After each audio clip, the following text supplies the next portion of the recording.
of God, right? And being willing to say that. And today, the the channel that I posted, the video I posted with the channel was about that very thing because you inspired me, I think. I mean, it came out of something else, but you inspired me. Hmm, that's good. And for me, it was the idea of, we've talked about this before, the idea of not using pronouns with reference to God, not saying he, not saying she. And it was partially about that, but that was more an example of how we can take a step toward non-separation with God so that we can anchor the love and kindness and compassion and peace that is ours. But it's impossible to do that when we think we're separate, when we think we're not God. And the first step to doing that is to learn not to use pronouns. And then I had this incredible revelation that I wonder if one of the reasons, aside from the microcosm of the transgender community, I wonder if the macrocosm was a message from God about pronouns, about not using pronouns in a way that creates separation. So, That's yeah. interesting because I thought about it. I don't know if I recorded it, but I don't think it's something I published. But I was talking about, yeah, why do I mean we finally updated our, you know, like non-binary or whatever it's called. Like we finally people are saying don't label me, but we're Hmm. still out there just like hacking him with a capital H. Yeah. Uh, And you talked about that yesterday. I took like an hour ago when I was getting the oil change. Oh, wow. I was really Wow. thinking about it, going because I was looking at John Stewart and I look at people that I follow, and you talk to them about people are either Christian, right, which is the most popular thing to be and do. The winner. Well, I get it. I mean, we can talk about that too. So you're either a Christian or you're an atheist or something. Like, there's very few in between. Now, the spiritual but not religious, I did some research because I went to AI and I was like, listen, I'm about to get into this God thing. I want to double down. Tell me, like, am I insane? Give me research, hard data. And it came back, and I did it with Claude, I did it with Gemini, and I got the pro versions. I was like 15-minute research projects, like hundreds of, like 700 website of research. And it came back saying like 70% of Americans believe are spiritual but not attending. That's what they call it. Spiritual but not attending, not going to church. So there's a huge need and demand for people to talk about God, but people are so hurt. People are so. I mean, I said it a few days ago. The main reasons I don't talk about God is because I don't want to look like an idiot. Basically, basically, I don't want to look like an idiot. I don't want to feel like an idiot. And if I go deeper, it's because I don't want to seem like some charlatan's evangelical Yep. whatever. Yep. And yet, I pray to God, and God comes through, and we can talk about it in so many ways. And again, I'll let you take the mic, but this idea of Claude and ChatGPT and Gemini arguing if there is a programmer or not, if there is a prompt engineer or not. That's what I feel like we're doing. We're like, well, it would be like Claude saying, I don't think there's a prompt engineer. You're an idiot. Or Gemini AI saying, no, there is no programmer. This is a self-sufficient. It's called science. Uh, and because we, in our mind, in our conscious mind, we just have this terror of not understanding, or maybe it gets worse. Like we got scared that if we don't know something, it's dangerous for us. Then we just go black and white. Like I can believe. I don't, it's not even about believing in God. It's about believing in life and believing in the inherent goodness and the capacities of life to mm, when you leave things alone, okay? I know Hmm. I said I'm going to give you the mic, but No, I finish. I want to hear. you go to the faucet, all right, and you turn on the water, like I'm liking this. midstream, okay, midstream. If you look, you'll see that it self-organizes. Like everything self-organizes. The Fibonacci, what's it called? Fibonacci sequence, yeah. Yeah, the Apple design. Everything is based on the fractals or whatnot. Meaning, the universe, including your body, including the cells in your body, including your immune system, has a self-organizing principle. When you leave things alone, it strives towards wholeness. Okay, is that not enough now to? That's the God that I relate to. It's that energy source that is always looking out for me. Now, we made God in our image. It's kind of my thing now. I keep repeating it. We made God in our image. I like it. It's, yeah, It's a good one to understand. it We made is. God in our image, and we're like freaked out. But making God in our image is just ridiculous. It's like I don't know, like the cookies thinking that they are the baker. It's just doesn't make sense. But because we cannot put words to it, and we say, "Look, prove it to me," prove me, and we like these, and we like simple terms. We're like, "Well, it's science. That's it. That's all I know. It's science." But we're missing out on the mystery. And every night before you go to sleep, you assume you're going to wake up the next day. Not to mention you have no clue what sleep even is, even though technically speaking, every computer needs to be restarted once in a while. Mm. Every hard drive needs to be Mm. defragged once in a while. It's the machine needs some time to Hmm. do its thing without that magical human mind that is so magical, but it's a drain on the system. So Hmm. we are made in a way that let's put these biological miracles to sleep so it can heal, it can rest, Hmm. and can do its thing. So then they can wake up the next day and think they're the boss again. So, so why can't I have this conversation with people? Because I think this is a conversation we are yearning to have. And when it comes to prayer, that even seems more ludicrous to people. But I have an ear, you have an ear, we have listening capacities. So what is so difficult to imagine that life itself has a listening capacity? Like it doesn't all. It actually all makes kind of sense when you just zoom out and you go, "Fuck, this is crazy."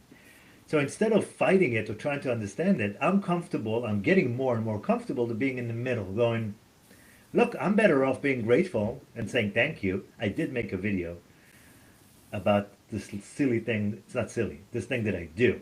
Every time when I start my car, I make a little blessing right Yep. before as it starts. Because I'm grateful for this miracle that everything keeps working. Of course, I take it to the garage and I check oil once a week and I check the tire pressure and fluids and I go to all my maintenance. But I'm grateful that in my life whatever is supposed to work works, and my Murphy's law is the opposite. I don't know what the complementary and opposite of the Murphy law is. I do know actually. It's called blessings. it's called blessings. Yep. It's called whatever is supposed to work keeps working. Wow. Like because we all know that you're only as strong as your weakest link, technically speaking. So for me, God and magic and miracles is making sure that the weakest link stays strong. Actually moving as slow as your slowest member. Yeah. Yeah. The thing that comes to me when you talk about the idea, you were saying that we make God in our image, and I love that. I think we do. And I think actually what we're doing when we do that is we're personifying God. Or at least that's my take on it. Maybe you're looking at it differently, but that's where my mind goes with it. And it goes along with that idea of the pronouns and of turning God into some being in the sky that stands over us and plays with the puppet strings. And the fact of the matter is that we have to personify God to some extent because otherwise this mind that is miraculous but does need a rest can't tolerate what the meaning behind it is, the consciousness behind it. It's too huge for us to be able to grasp. So we have to make it material in some way, and the way we do that is to personify. But letting go of it is also the key, not remaining in that image of ourselves and God, maybe receiving through that and then letting it go and being present with this, with the blessing, right? With the blessing. And then you mentioned also the idea of being afraid of, not afraid, but being cautious of looking like an idiot. And Afraid, then downright afraid, afraid. Me too. terrified, Yeah. terrified. Me too. And and in particular, the idea of looking like an evangelist or a cuckoo, and actually, what my experience with that is that I see a lot of people in the spiritual community. I think it's a tendency. I shouldn't say spiritual community, but the people pursuing spirit, present, trying to be present with spirit in a conscious way. There's a tendency to have a hero complex, have a savior complex.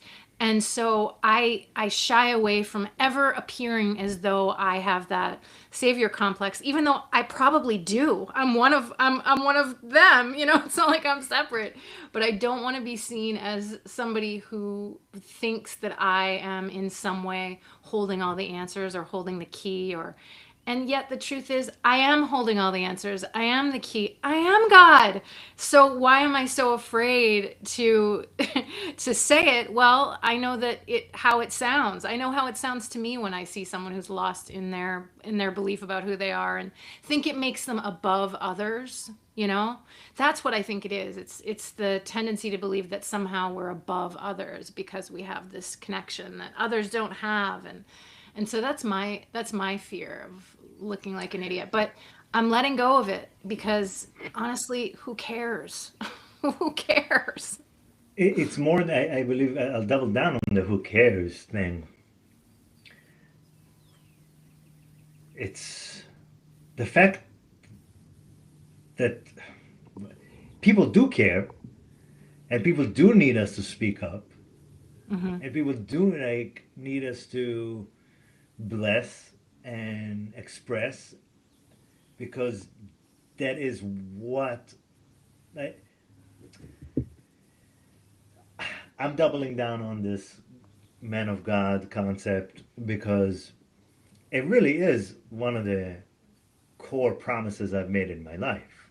I mean, crazy situations where there was no logic how I would get out of it.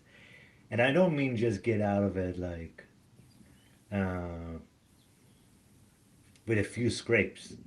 Like, I would get out of things better off than I started in situations that made no sense. And I'm not talking about once, twice, three times, Are four you times, talking about five like times. near death kind of things or No, I'm talking about situations in my life that I need God to step in yeah.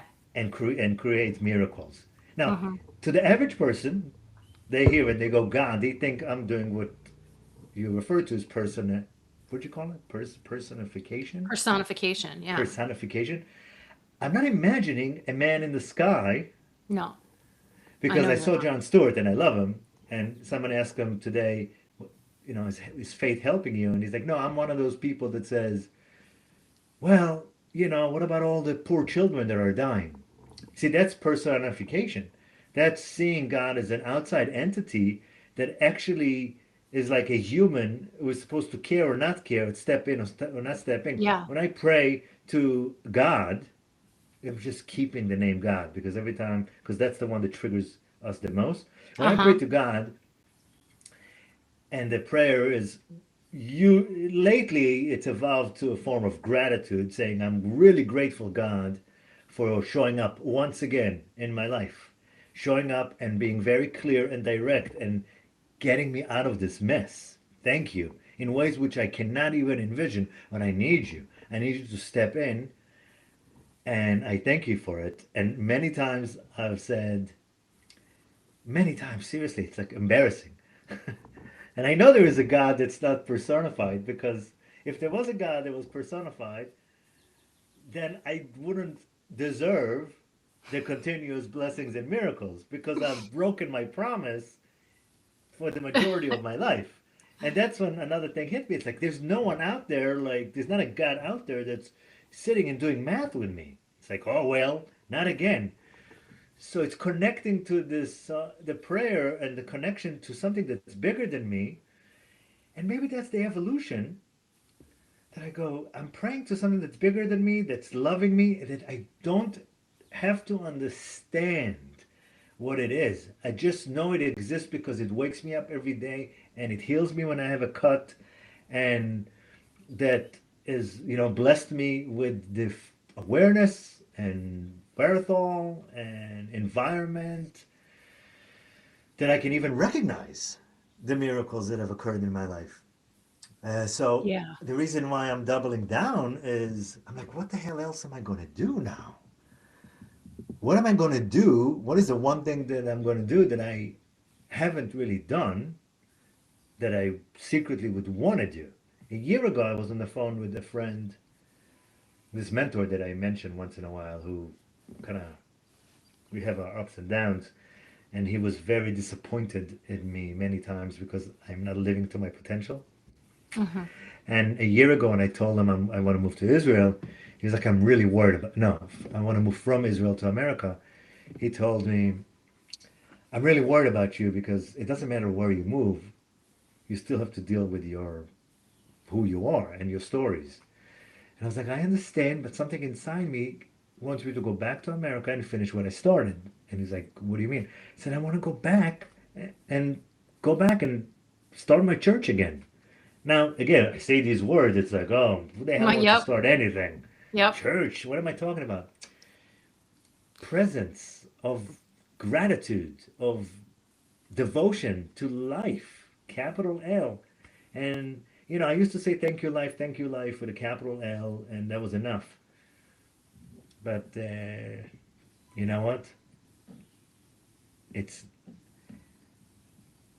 if there is a, what do you call it, reward and punishment system, which there isn't, but if there is some system, some internal cosmic, external, whatever you want to call it, cosmic system of cause and effect, I am the story that I becoming more and more aware of, that it has to relate directly to the amount of fear I'm going to negate. So it's not who cares. Is there actually, it is our job. It is our job, it is our role in this lifetime right now to be people of spirit, of God, channel love, promote love, and the love that we're speaking of is what we call God. Unconditional love. The Creator does what? Creates. The sun shines on everyone. That is what the world is missing now, and it's begging for. And the third world war that we are having, because we are having a world war, it is obvious, it is for the first time, hopefully, in the last time, obvious that there is no such thing, good versus evil. Yeah. There is no such thing, good versus evil. The bad people, or the good people, we should say, are not winning. They're just not. No. And doesn't look like they're going to win because for the first time we can see, actually, Israel or America, I'm not to get into politics, haven't won a war in 40 years. Yeah. The only thing left is diplomacy, more than diplomacy. Realizing that we're all God and we have to stop fighting about, in the name of Exactly. God. Exactly. And that's why you and I and people like us, that's why it is too flippant to say who cares. That's a protection. That's a self-protective device of mine. Who cares? But it's bigger than that. It's about being willing to be fully present with what we know to be true, with the presence, helping people toward their own version of unconditional love, and being fully being whole in themselves, and doing that through God, which is them. And and it's imperative now. And you said something about the idea of whether there's whether there's good, bad, whether there's cause and effect. I do think there's cause and effect, but I think the problem is that we put a moral, not we, but many people put a morality on it. It's like you're bad, you're good, cause effect. But I do think that the acts that we commit in the body do make static the energy around us when we leave the body, depending upon the level of act, right? So if we in this body can work through those acts, through love, through being present with the feeling, through breathing, through non-reactiveness, through non-attack, then we make the energy clearer and purer when we move to that next place, when we leave the body, so that we can move through that process to wherever it is we go. And so I do think there's cause and effect. And so people like, for instance, you know I don't know, Jimmy Savile, or, Hitler, or people like that. They have committed atrocious acts and therefore are going to have to work with a very static energy for a long, long, long, long, long time before they're going to be able to process. This is just all my take. Obviously, I don't know, but this came to me recently, and I think it's true. But people like you and I are blessed with the potential to be fully present with the things we've done, whatever they may be, and with the things that are done around us and how we respond to them and how we're triggered, and allow that triggering to show us ourselves rather than blame the other person for that triggering. And that is how we create pure and clear energy. And so that, I think, is what our purpose is, you and me in particular. And saying you're going to start a church, and that's terrifying language. I know it's terrifying to even say it, but maybe it's literal, and that's great if it is, but it's also metaphorical. It's symbolic. It's a church, like you said, of presence. It's a church of love. It's a church of willingness and openness, of shifting.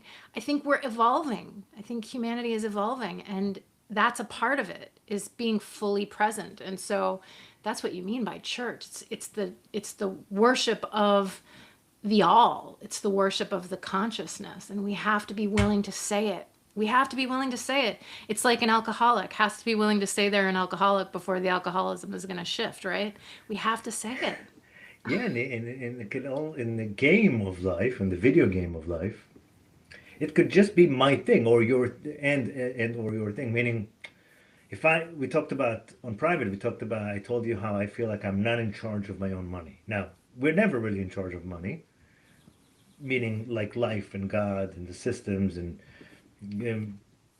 you can, what do I say, man plans and God laughs, but I still haven't felt like a one-to-one ratio. Like, here's what I do, and I'm earning a living.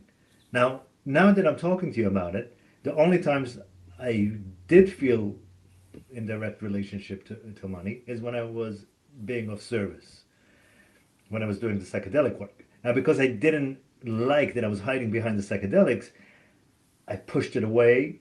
I actually couldn't even deal with money. I had somebody who would collect all the money, and that's the only way I would even show up. But what I'm saying is, this thing that I find myself moaning or kvetching or bitching about and saying, well, maybe I have like this block about money. I have another voice that says, no, you're just not doing, you're just not surrendering to the game you want to play. So life is saving you. Life has been saving me by not being successful, or not being, and I might not be successful is like the instant success. Like, I have done so many things in my life, but none of it felt good. So of course, if I was a cosmic mirror, I told my son, my 7-year-old, he was playing backgammon with me, and I see him go, please God, let me win. He's 7 years old, and he sees it on TV, or he says, please God, let me win. So I tell him, Navi, God is a mirror. Just came up with it. God is a mirror. Yeah. So you don't pray to it. You say, thank you, God, for allowing me to win. Actually, thank you, God, for making me feel that it doesn't really matter if I win or not. Because if you want the mirror to smile back at you, what do? He's like, huh? I'm like, God is a mirror. So in this I love that. mirror, in this mirror of life, and if God is a mirror, then in this cosmic godly mirror thing, if I was giving my son, if I was taking care of my son, which life like always does, right? I would make sure all his needs are met and he's not like in the street. But if he's like, Dad, let me get lots of money, I'd be like, no, dude, sorry. Like, you got to do what I hear you. I know what you really want to do. You want to be a gamer, or you want to be an accountant, or you want to be an astrologer, or you want to twerk. I don't know, whatever. Like, go do that. Then, sure. But I'm not going to bullshit you. I'm not going to give you just like, you know. So, what I'm betting on, and we can check in as the months go by, and my Stripe account uh, will reflect, is if I've been right all along, meaning it's just about me remembering who I am, coming back to my path, which has a lot to do with the healing and redefining God and restoring this relationship with God that is not, sorry, I was going to say that it's not tainted. It's tainted, okay? The relationship with God is tainted the same way that most people in the West, our relationship with sex is tainted. Hmm. Sex, God, money, community, Hmm. anything that is creative and powerful, we want to bottle, we want to save, we want to control. So God has become this thing. It's like you're either a religious nut job or an atheist. You're either a charlatan evangelical preacher or you're like a hippie with crystals. Part I, of me I, I, wonders if that dichotomy is there are forces of nature that we don't understand that are behind the pushing of that dichotomy. The and by that I mean that this this division between the and evangelical Christians, for instance, and the hippie crystal wearing hippies is a thing that is being almost pushed onto our general consciousness by some force looking to create that division. And I don't mean like the president. I'm not talking about a human force.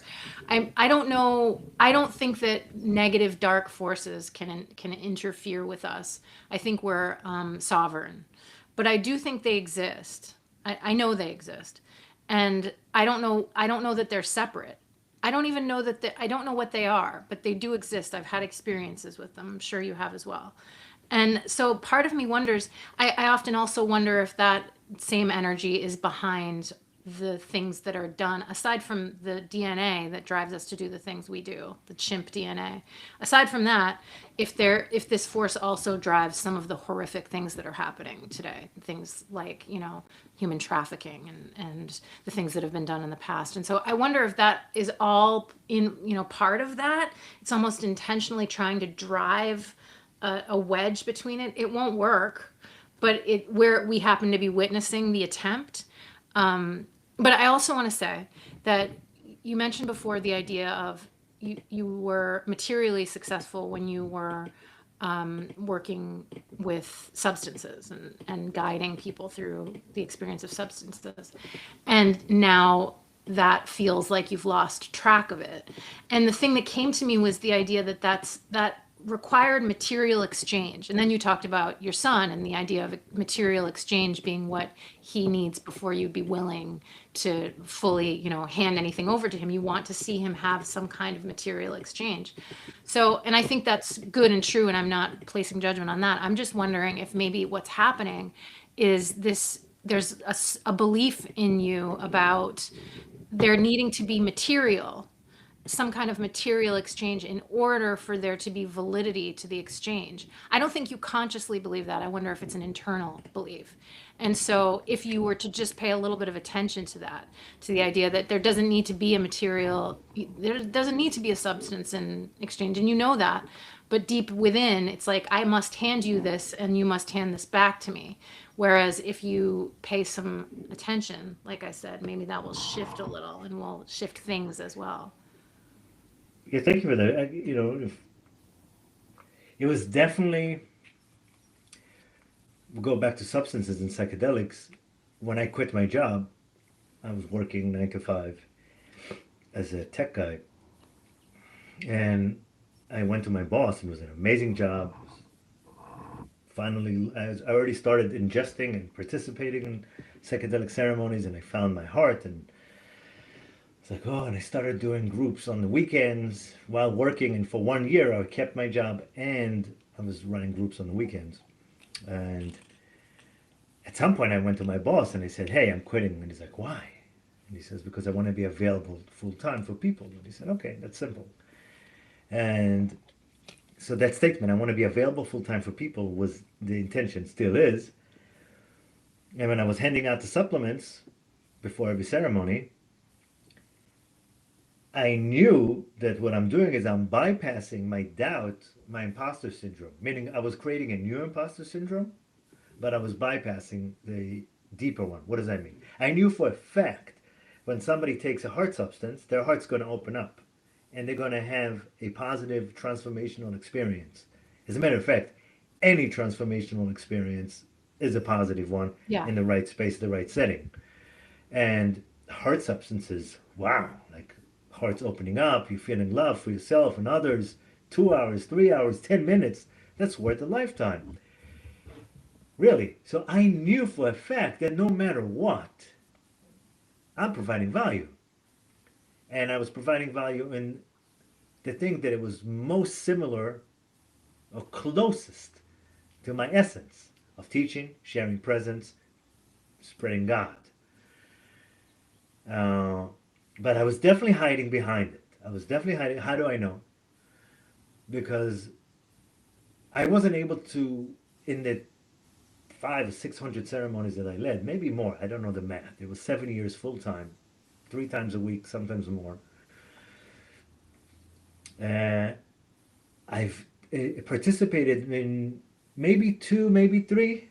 I remember one time that I didn't take medicine myself. Okay, I was Hmm. always taking it. Now, a few times, one time, 10 times is one thing, but the whole time it was really, really difficult for me to take on this role and knowing that I'm just like in this. I shared this last time we were together. I shared that I used to do focus groups. This lady Yep. would call me up and say, listen, I need one more person. Today you're a lawyer. Today you're an accountant. Today you're a beer lover. And I would go. And in some ways, I've just been in focus groups my whole life because I became a facilitator as like a focus group. I was a storyteller, focus group leader, participant. And I was like, okay, today I'm going to be this. Now it matched my energy. It matched who I am. I just listened to my 2015 induction that I sent you. It's Yep. me. Yeah. It's purely me. Yep. But I didn't have the chutzpah, the courage, the maturity. Okay, let's just say maturity to keep it at that. I didn't make a living from what I like to do, which is sharing presence, talking, caring, being of service. It was easy for me to shake the bag and hand out some capsules. And so there was definitely, so to your question, I was definitely hiding behind the, it wasn't about the material exchange. It was just knowing for a fact that this thing is going to work. Yeah. Like, and it worked for me, and it did me wonders. But I was. It's not even lazy because everything is perfect. I'm 45, and I feel like my mom tells me things like, "Oh, you have the maturity of that usually takes people in their 70s, whatever." So That many it is people what it never is. never reach. Yeah, But whenever. So this thing about providing, I think the hiding part, the hiding behind substances, the not telling people, even when I was doing it, I still didn't collect finances. I had somebody else collect finances. So the real question is you asking like why, it's this dissonance between providing value and I mean it's imposter syndrome on steroids. I'm able to manage this imposter syndrome for 3 4 decades. Um, yeah, so I don't have an answer. So it's there, but I think it's more than the material. It's just I didn't see my parents didn't work. Okay, my parents didn't work, barely, but really they didn't work. My father never worked. See, my father never worked. My stepfather didn't work. My mother didn't work. And the people that I saw working, friends, family, it's the last thing I would want to do. Like the way, so I managed to not work my whole life. Hmm. And sometimes it drives people insane. I've had people, like close clients, who tell me that they resent me.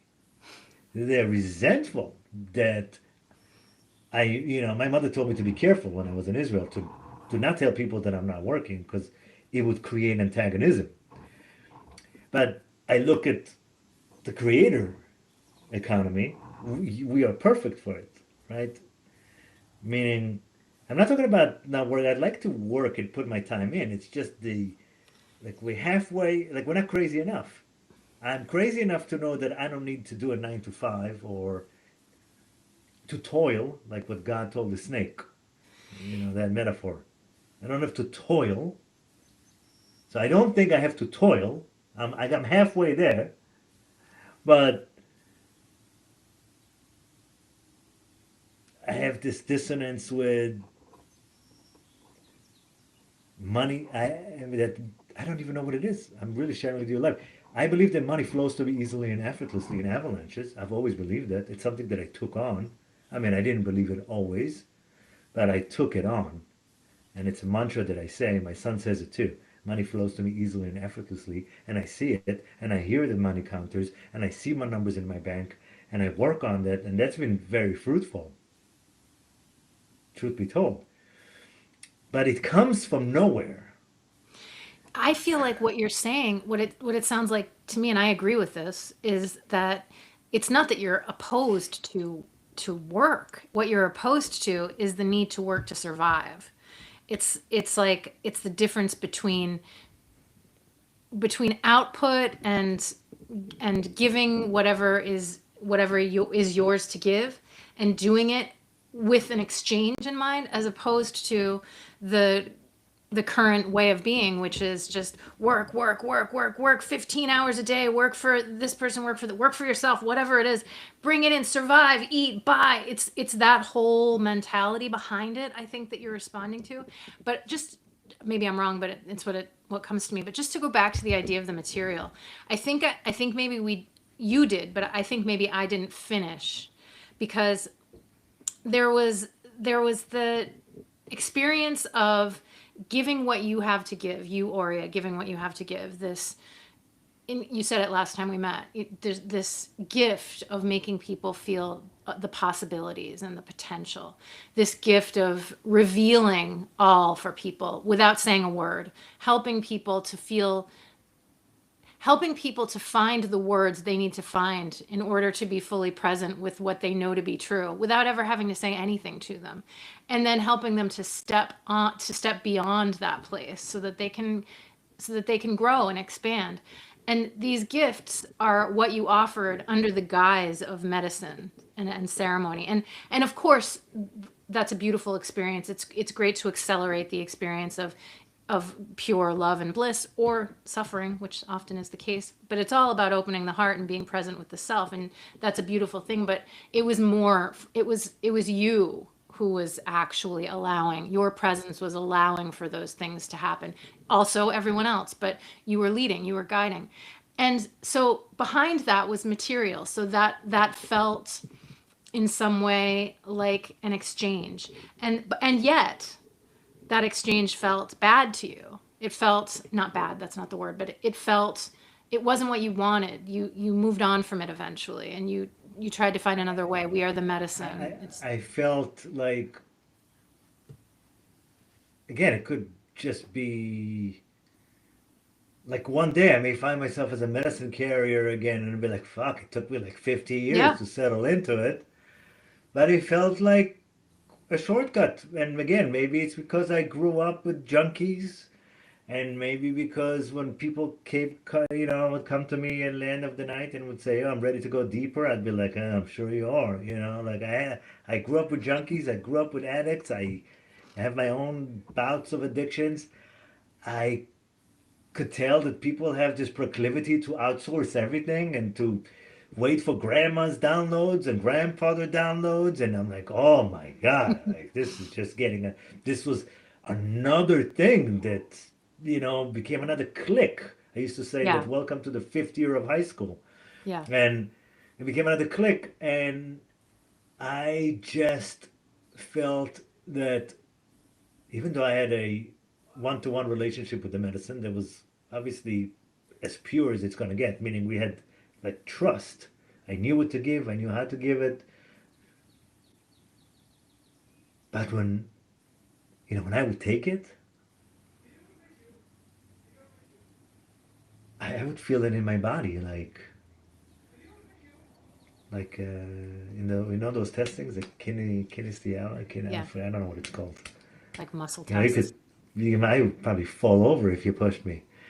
So Yeah. I, and once in a while I would have like someone come to me and be like, I remember this Israeli girl who came from Israel who, it's like, I am here from Israel to tell you to stop. Like, you're a medicine man, but stop dealing with this medicine specifically.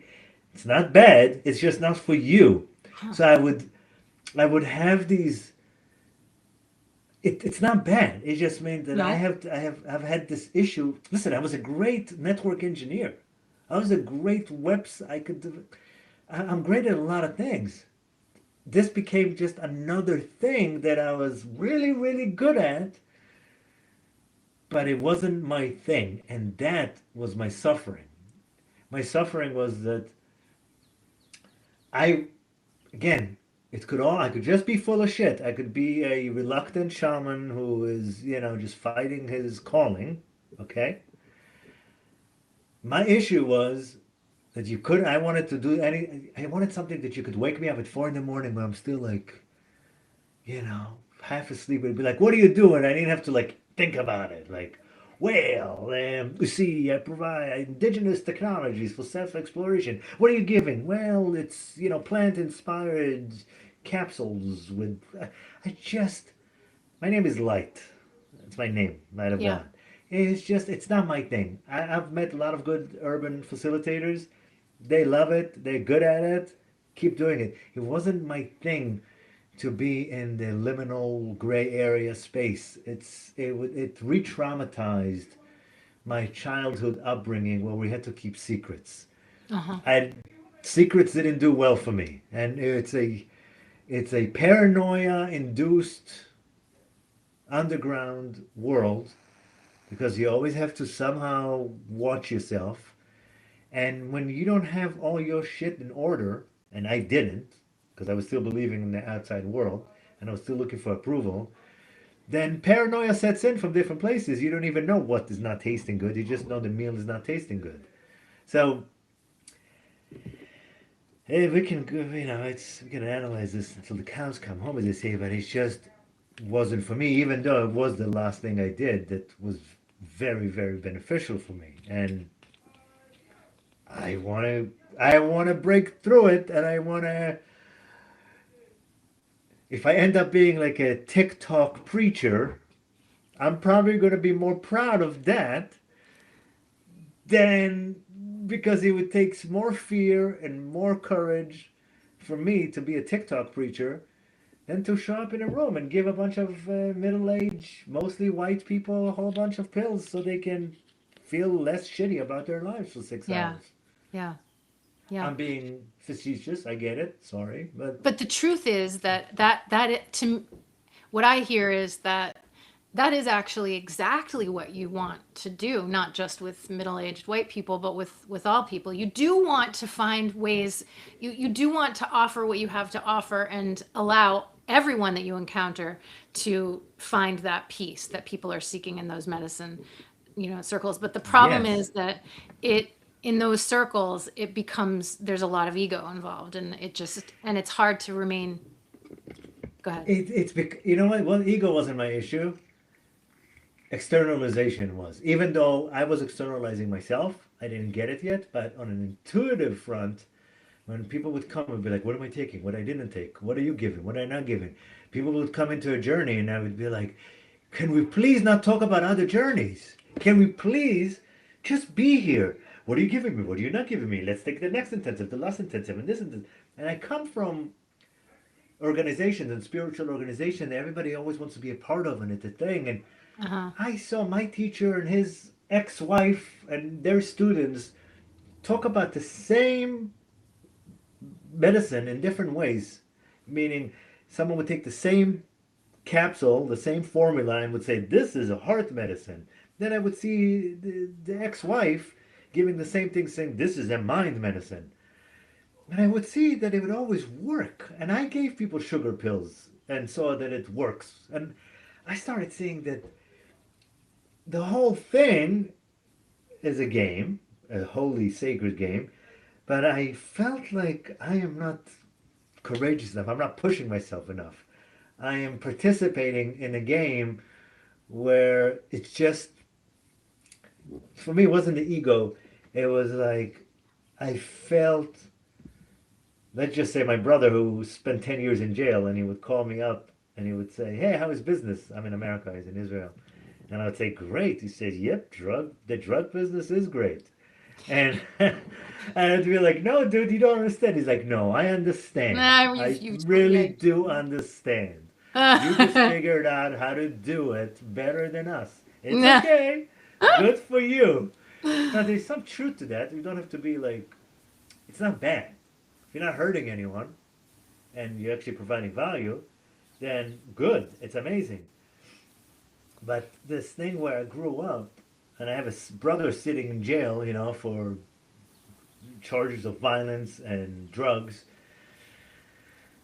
it just, I wanted to break free from all of it. I needed to understand it. I needed to have peace with it. And sorry to say it, I'm watching, my TikTok and my Instagram, and it's all psilocybin and it's all amazing, okay? Freaking amazing. I just feel like I'm from the future. So I just need to be a step ahead. It's all good. And it's not that when you're done, I'm not saying it's bad for you. Do what you got to do. But when you're ready to discover that you're not ingesting anything that you don't already have, when you're ready to find out that you might need a kickstart to the heart, which I did, I've taken hundreds of what you might consider ecstasy or MDMA according to science, if not thousands of times, my brain should be completely wiped. I needed it. I remember telling my wife, "I'm afraid," I told her, "I'm afraid maybe I fucked my brain up. I mean, it's thousands of MDMA sessions in my system." You know what she told me? What? It was worth it. Like, that's my wife, you know what I'm saying? Like, she's crazy. Like, this, like, she She's just. right. It's So, we need a kickstart to the heart, okay? I get it. We need, like, crank it. I needed it to chisel my heart open. But at some point, maybe that's my target audience. No, I'm joking. well, I Post was psychedelic, post stuffing not morphine in everyone my can mouth. not everyone has wants that. Not everyone wants to go through that experience of 6 hours not everyone feels safe in that environment, and not everyone can experience that. It's not good for everybody's chemical makeup. And so I say that because it's like there are many, many, many, many people who need to be served or who would desire to be served, but in a different way.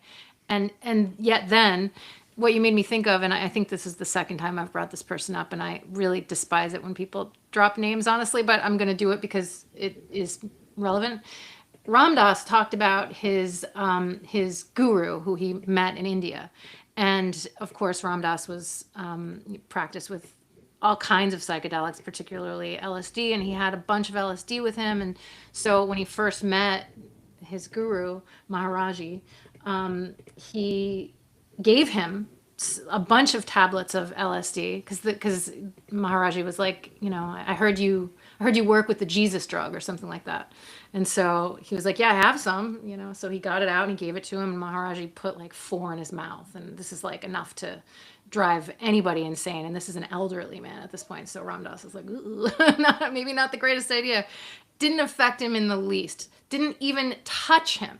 And so, Ram Dass was with him for 12 hours, And so Ram Dass goes home for 2 years and he's thinking about it and thinking about it. He's like, he probably threw them behind his head or he must have hidden them. There's no way he took that much and nothing happened. So he planned to go back and give him more and test him and really watch while he puts it in his mouth. And he did that. He gave him more and Maharaji took it and put it in his mouth. And once again, the same thing happened. So you're absolutely right. It just takes a very present person to be able to understand that and for that to be true for, you know? And what did he And say then there at the end? He said, "I guess you don't because if you're in Detroit, you don't need to take the bus or something." I that's remember. right. That's right. That's right. Um, yeah, so and then also to point out, I said ego before and I didn't mean first of all your ego.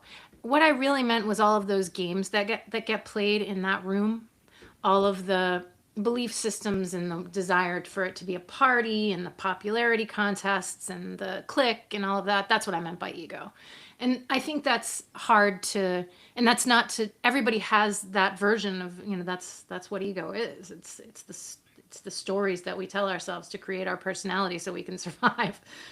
And it's hard though to be present with that, I would imagine, and to have to continue to not have to continue but to continue to promote it so that you can survive financially. It must be hard.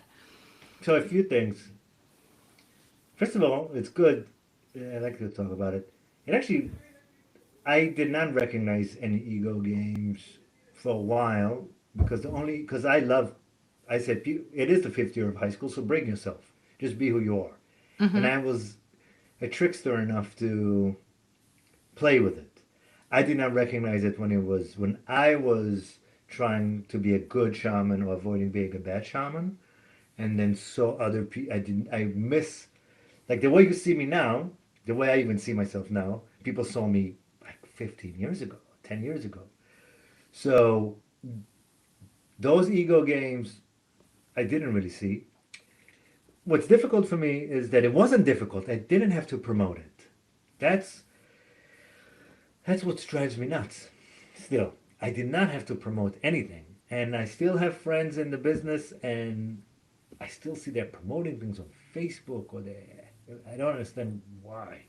If you have the best shit in the world and you know what you're doing, you should have a waiting list.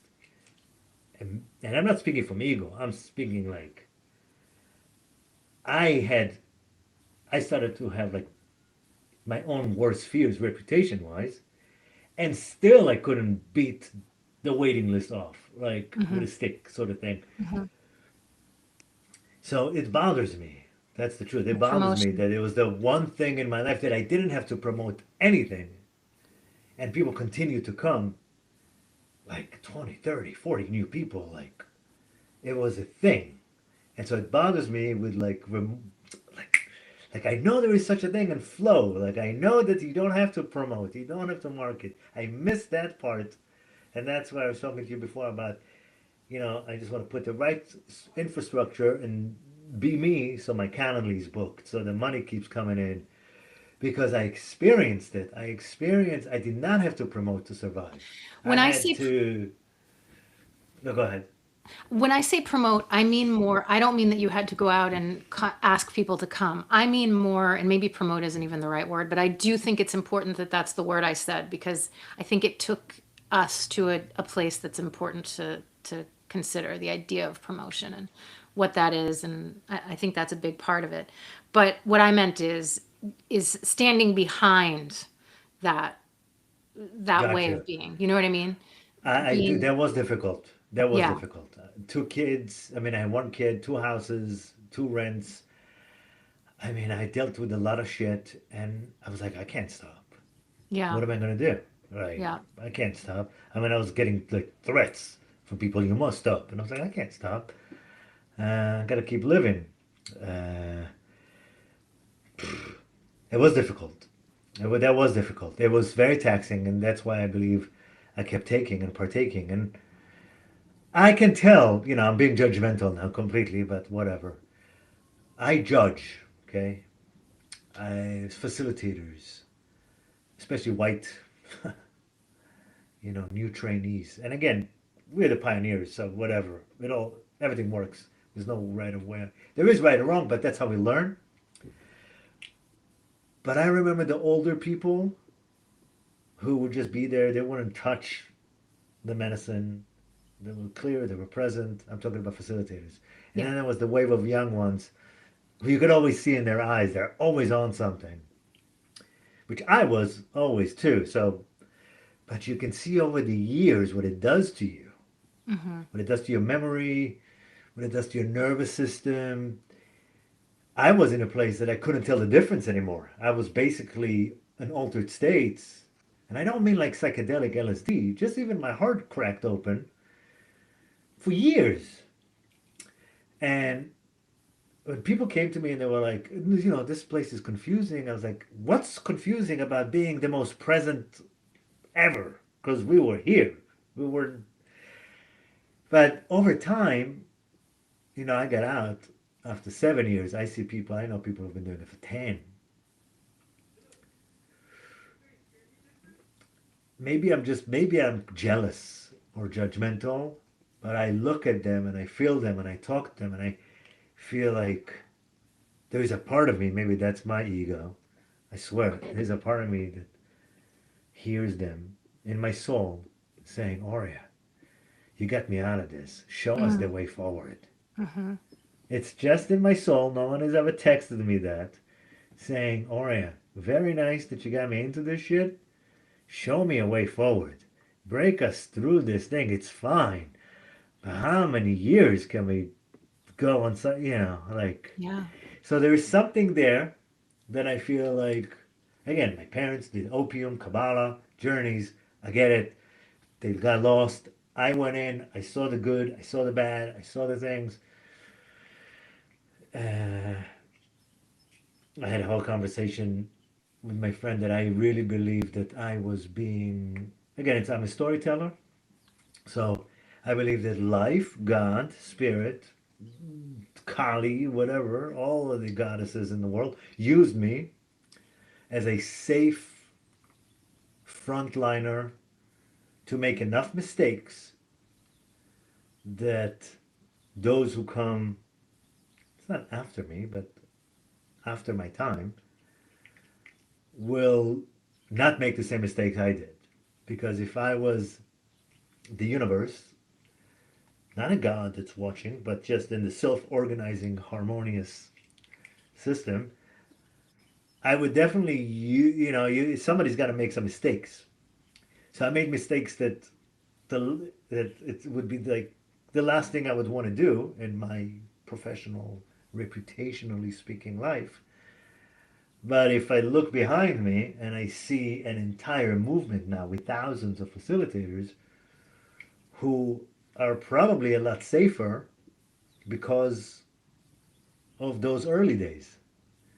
Uh, so, in the spirit of that, I also want to advance, continue to move forward, and continue to wink at the rest of us and go, all right, medicine is amazing, keep it up, and and it's not even that we can do the same thing without the substances. It's more than that. There is an inherent distrust. There's an inherent belief deep inside that nobody wants to talk about.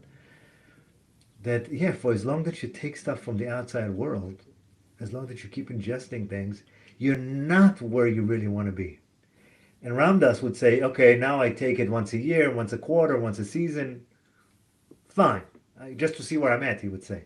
Hmm. I get that. I took a lot of mushrooms, I don't know, 2 years ago, and I saw myself fighting on the carpet. I'm like, look, you're still fighting yourself. Great. I don't need it. I took, the same heart medicine with my wife 3 months ago for the first time in like 10 years or eight Oh, years. wow. It was nice, but the energy was like,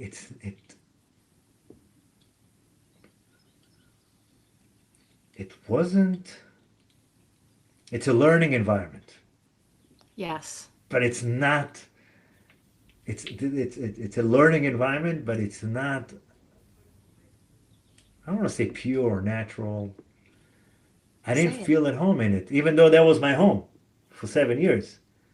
The frequency felt very strong, like a good school, but there was like I could taste metal in my mouth. I, was like, I would go with my kid, when he's of age. I'm not bitching about it,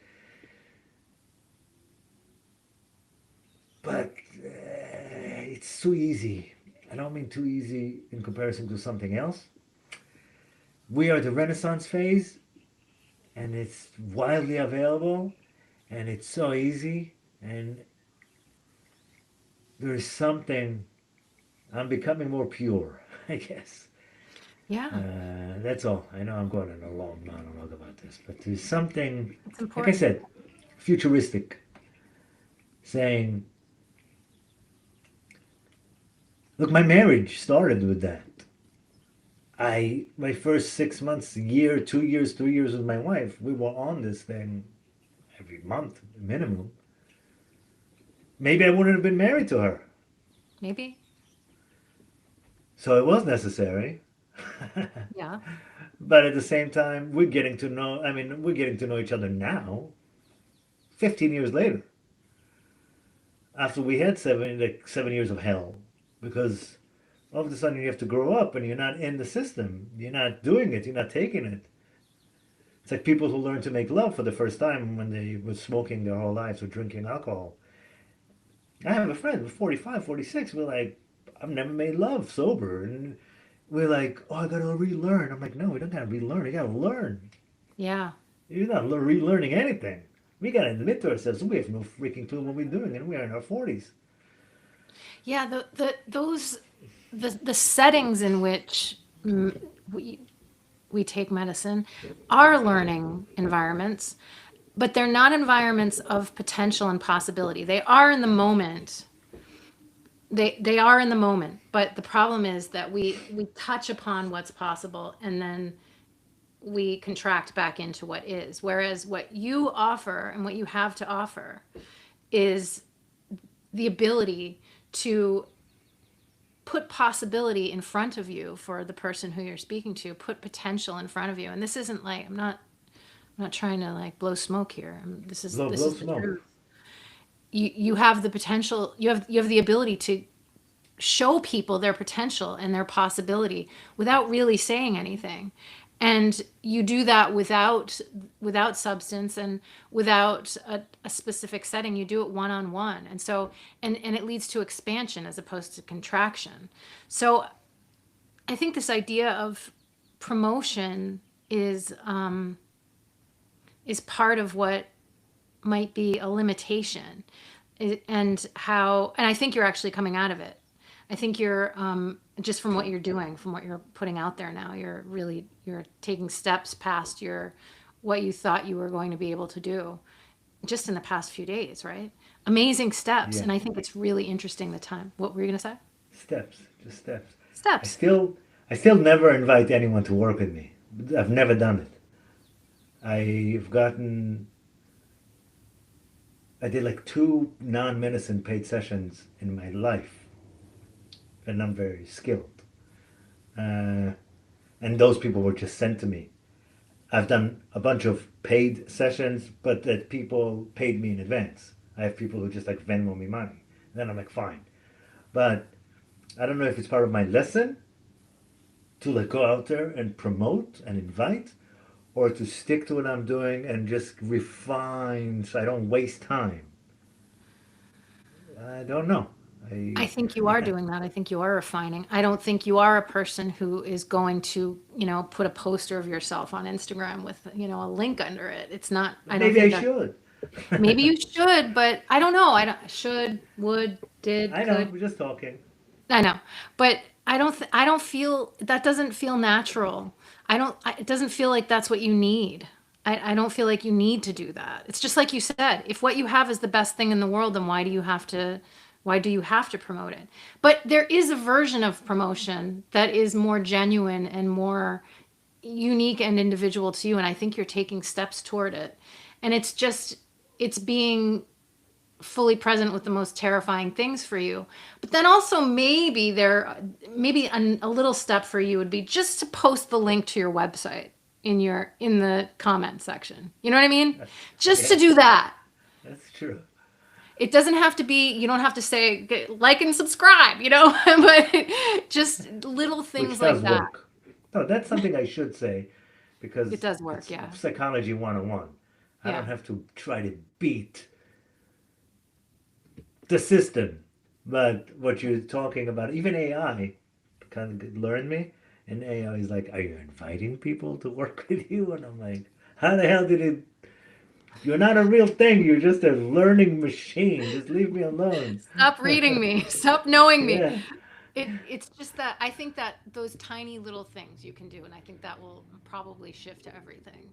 Just to make yourself available, because right now people are getting the dose of what you have to offer just from the energy. What you say matters, and the topics of what you say matter, but they really actually don't matter either. It's more the energy behind what you're saying, it's more the intention behind what you're saying. And the intention is the same as the words, but we need words because we're human and that's how we communicate. But if you could just sit and stare at the camera, I think it would be enough. In fact, I think maybe try it. I wouldn't be surprised if it worked. It's enough to just be present with what intention you have in that moment, I think. And then to face the material just a little and put that little link to your website in. And, maybe throw in a couple of times in the next 2 weeks. I'm available for sessions if anybody wants, that kind of thing. Just to, Yeah, yeah. AI said, just say, I do this one on one. Just yeah, say that at the end of your video. Say, by the way, I do this one on one.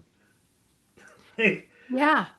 Simple, not even like, just Not a big thing, not a poster of your face with, your name written in, cursive.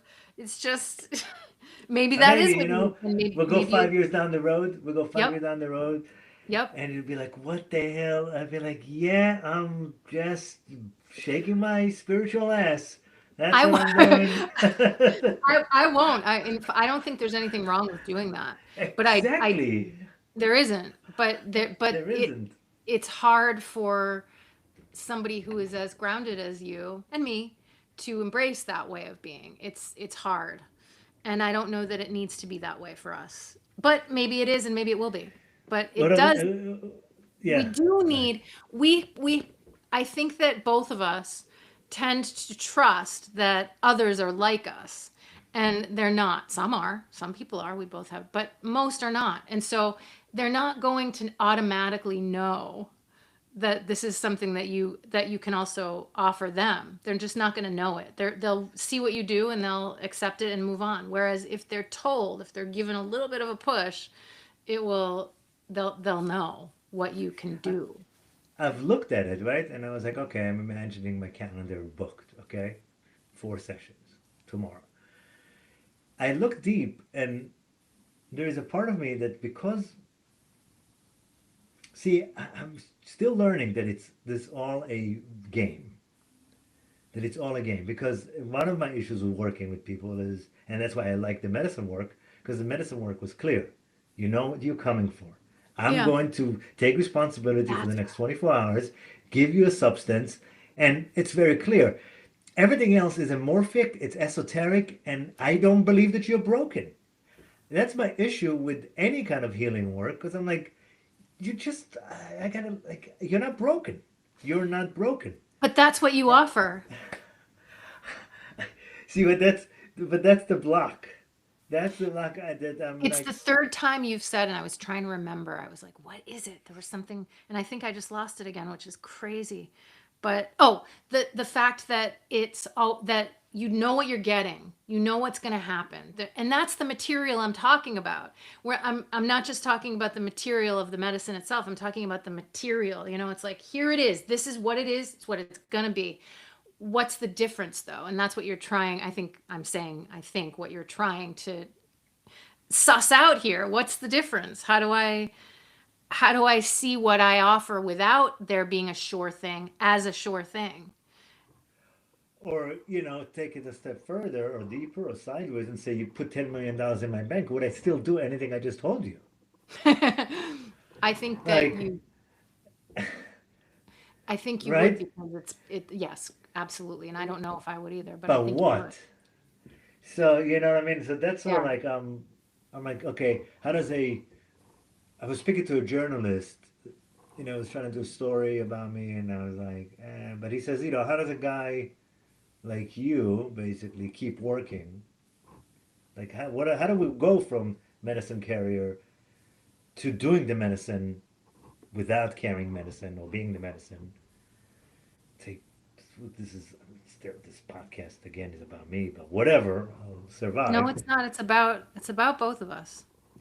But like, it's a good like study of like, okay, this is a ex underground medicine guy who's trying to make a In living that way, it's without the not about medicine. Yeah, but it's a good study. It's a good conversation. This Yeah. might be very helpful to a lot of people who are like, you know, doing their thing, and they're like, I don't want to do this anymore, but I Yeah. know I want to do this. So this is an interesting conversation, and I lost my train of thought because it's so good. But About what that's you do, what you were talking to a guy and you're like, how do people like yeah. So how do we bridge moving forward? And look, I watch Shrinking on HBO, right? Apple? Yeah. Yeah, you watch the show? Of course you Yeah, I watch have. the Yep. show. Okay. No, have Apple is different than watch the show. You're live. Don't lie to me. No, I'm joking. I have. I've Do you I've watch watched I've watched you some episodes of the first season. so you don't really watch it. No. But it's therapy, right? It's an office of therapists and people come and share and talk. And every time I watch that show, which I just did, right? Wednesdays. And it was right after my God, Man of God awakening, and I'm posting videos. And I Amazing. have this nagging doubt on my voice saying, what are you doing, man of God, man of Shman? Just be a therapist. Like, just offer Well, fucking therapy, man. Just talk to people. Like, that's all you want to do. yeah. And it was really difficult. Like, I'm a guy who, like, every 2 weeks, I just want to destroy everything. And But you're right though. You're right though. You are not a therapist. You're not a you're not going to go by the book here. That's not what we're talking about. You are a man of God. But it's funny you bring this up because the thing that I was feeling that was coming up as you were talking was the idea that I think all that is required here is to have a specific bent. You know what I mean? Like a to say what you are, to have a name for what you are. And I remember when you were working with medicine, you wouldn't let people call you shaman, if you recall. You of wouldn't, course didn't not. allow it. And I understand that. I would probably do the same thing, but why is the question. And so what's your title? And you've been saying that. How do I figure out what I am, who I am? What do I do? How do I tell my I'd kids be what I honored. I would be honored to be called a shaman now without the medicine. Yeah, right. I would. I really would, because I'd So be like, so yeah, because a I shaman is call a you that. bridge. I call you that. I would call you that. Call yourself that. Oh. It a thing that also do you gardening or anything like that? I, you mean not in the way that would be good for me? I have a big yard. I just started cleaning it up from katsu and all kinds of stuff. But I love putting my feet in the ground and my hands in the ground. Yeah, it seems like that's important. Very Um, important. I'm out. I'm out in nature every day for a few I hours. know. I know it. Like working, creating with the earth too. It just feels like a thing that Yeah, my it's the best. yeah. My fantasies. That's why I don't mind building a digital life because I actually mostly enjoy being in nature, like a house with the family Yeah. on in Yeah. front of a lake. I don't, our friend, our mutual friend, POC, and many other friends in that circle. I don't have that many, but they're like, go be with people. because yeah, when I'm with people, things happen, but it's one of these things that I want to negate. I want to stop. I'm like, no, this is my life, my reality. It doesn't really matter what I do, as long that it's within my.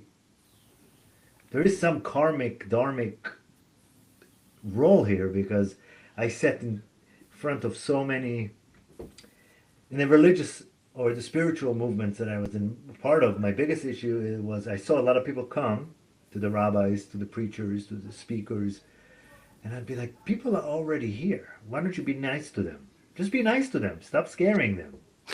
Uh, and the psychedelic movement too. For a while, I was like, when I realized that there's a lot of contradicting stories about medicine and what they are, what they're not. In the beginning, I was like, just tell them the truth. And then I realized you can't tell white Western people the truth because it would freak them out. You Mm, can't tell them we don't know what it is. The people who hold the formulas, it's their formulas, and we don't want the government to know what they are because they're actually not illegal yet. It's only when people figure yeah. that out, then they become illegal because they can get on the street. So the whole underground industry is built on vagueness, and it, like I said, it creates like you got to look at people in the eye and bullshit them, Yeah. and you know you're doing it for the right reason because they would just walk away if they actually knew that you have no fucking clue what's in it.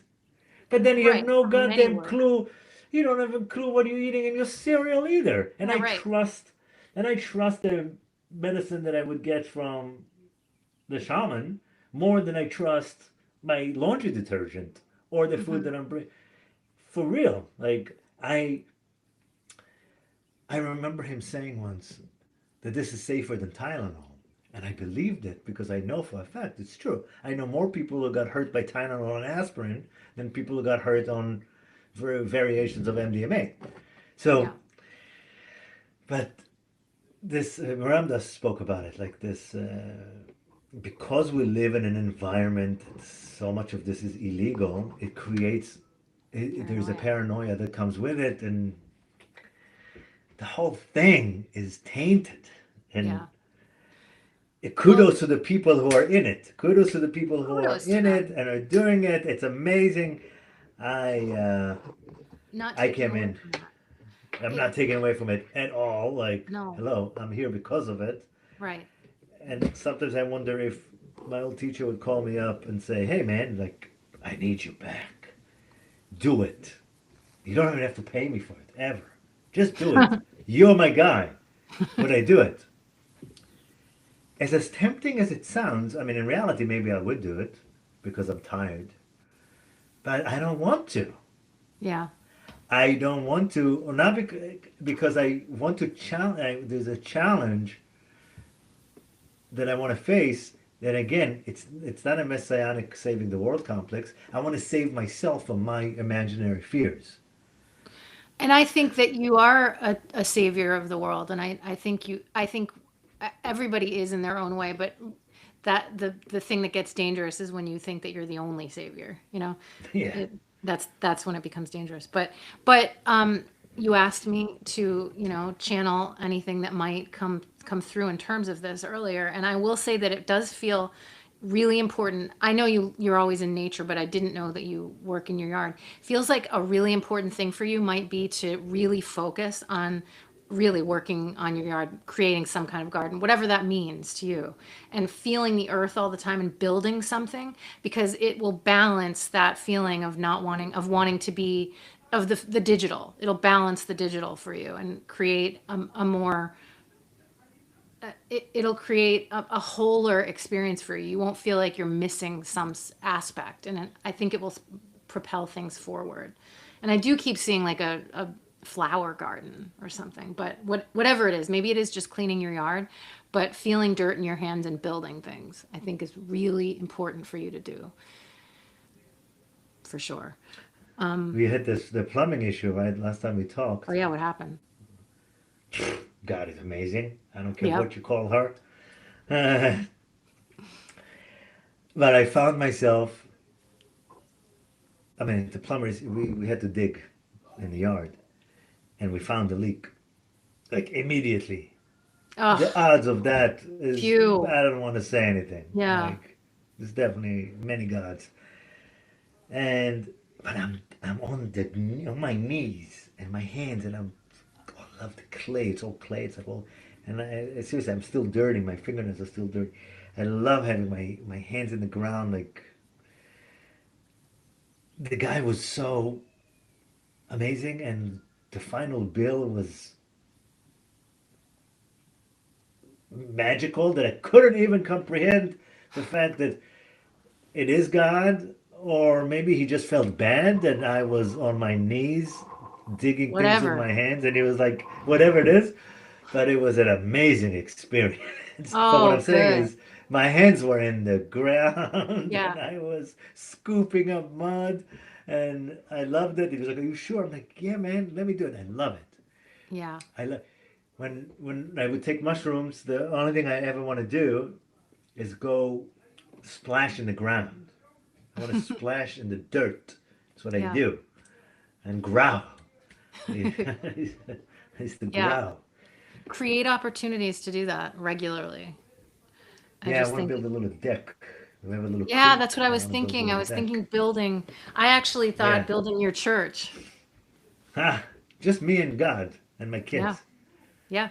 Just being I will share with you something that on 11/11/11, literally, 2011 at Yep. 11 November or whatever, November 11th, Big day for me too. so I did, I, I had a bag of powder, which was a mix of mushrooms and ayahuasca. My wife went to some class, Dr. Walsh, she was learning. And so I decided to, have a solo session. And I think I took a very large dose. It was like eight, I don't know, 8 to 10 servings. And at some point it was too much, but the points were, I mean, too much as I fizzled out and I woke up like screaming in the bathtub so I don't disappear. Like, Oof. Wow. whatever. But let's back it up. Maybe 6 sessions, 6 doses in. I really did hear a voice. Now, from whenever that voice comes from, because I would see religious people, the Jews, they would see the rabbis, and the Christians would see Jesus, and the Indians would see Krishna, and everybody sees their stories Yep. inside. But I did hear this voice that says, "Bring them back to me." And I really struggled with that. Goosebumps. I really struggled with it, and if I ever talked about that, I never told that for real.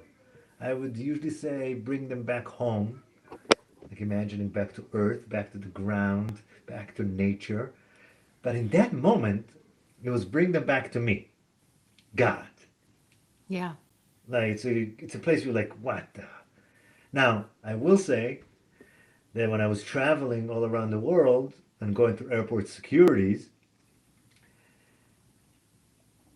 and I'm a coward, okay? Like I'm scared of many things. I wasn't scared ever going through airport securities because of that. Because of that Because of voice. that, because of that moment. Yeah.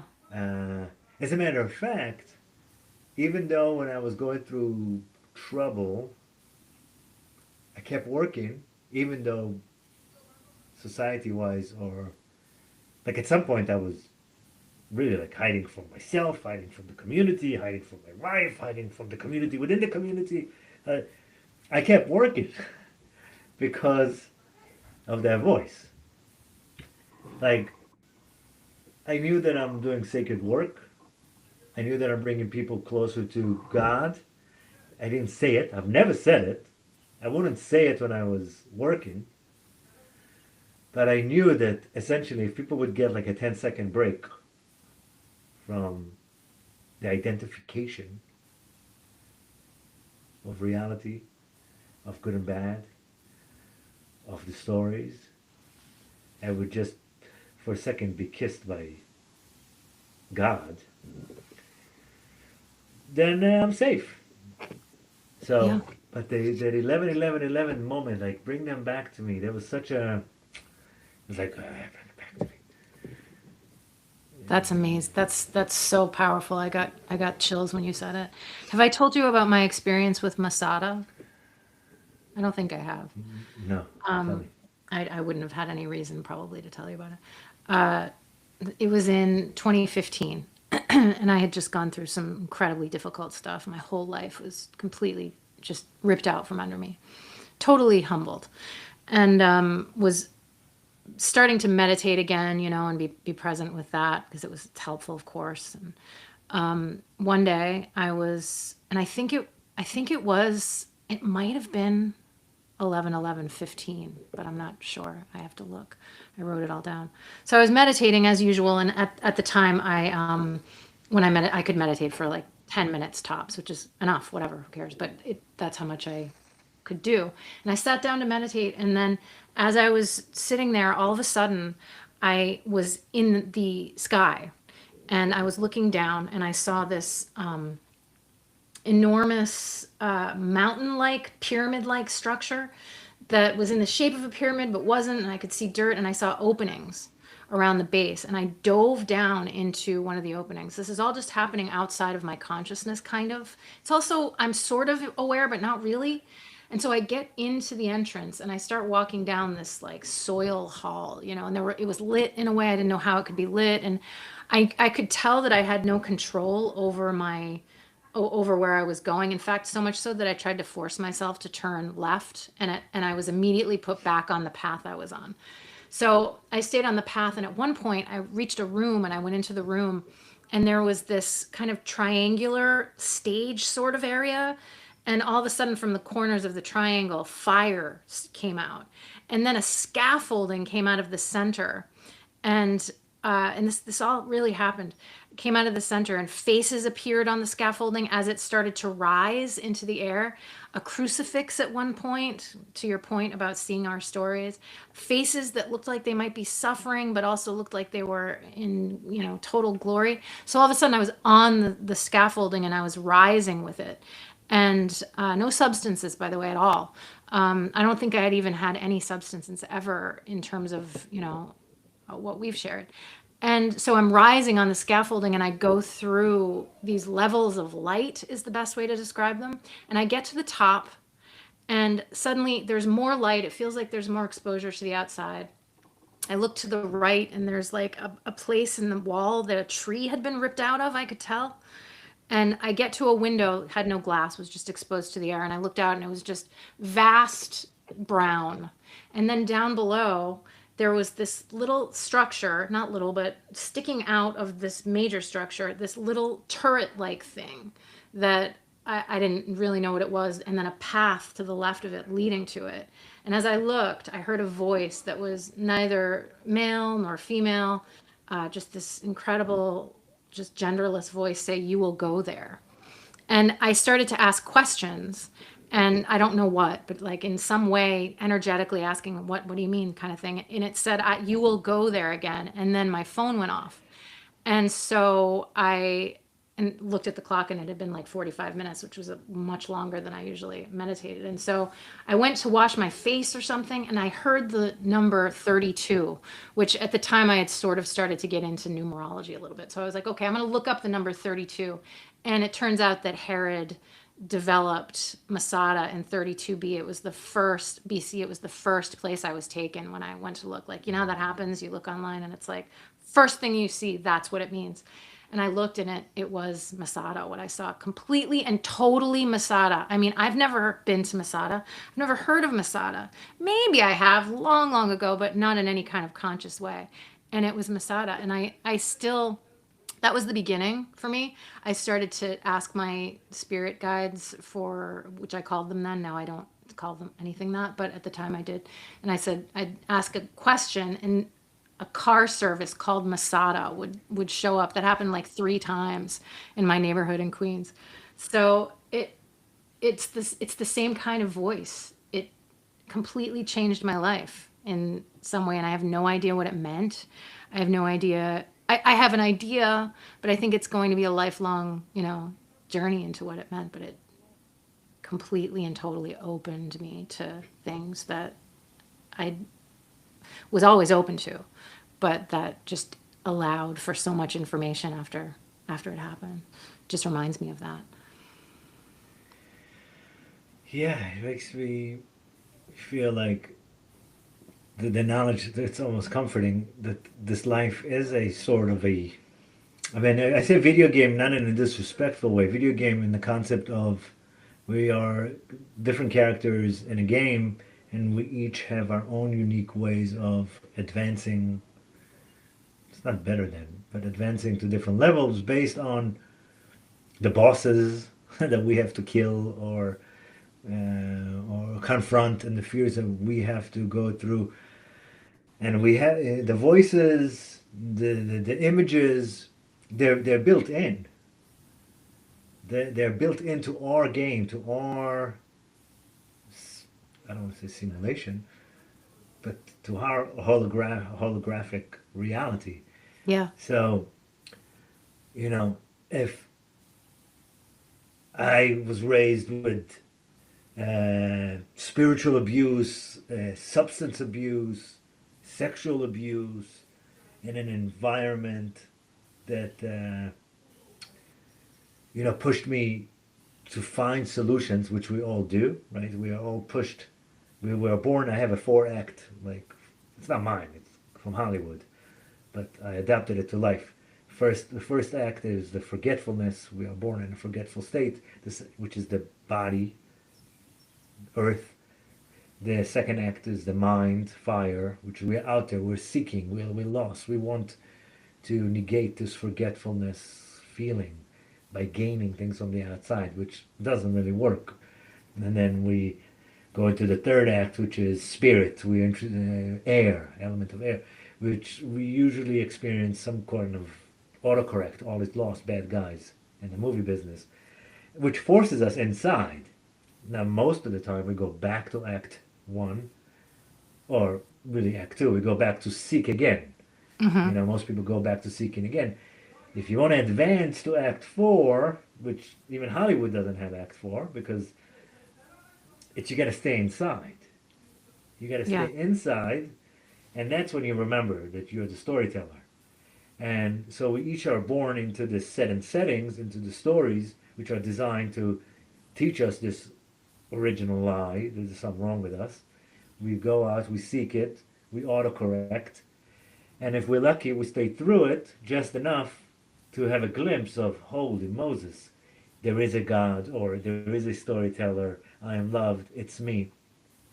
So, you look at your childhood, you look at your upbringing as a clue. So for me, sexual abuse, spiritual abuse, substance abuse, all to go out there and try to fix myself on the outside, money, reputation, people, love on the outside, keeps autocorrecting me back inside, and I'm in the remembering phase, but it has to be in direct correlations to my original wounds, which I don't want to talk about God, I don't want to have sex, I don't want to talk about community, I don't want to, all the stuff that hurt me as a child, to actually be a positive aspect of it, to save my own story, to become, to be sovereign, to stop outsourcing my power.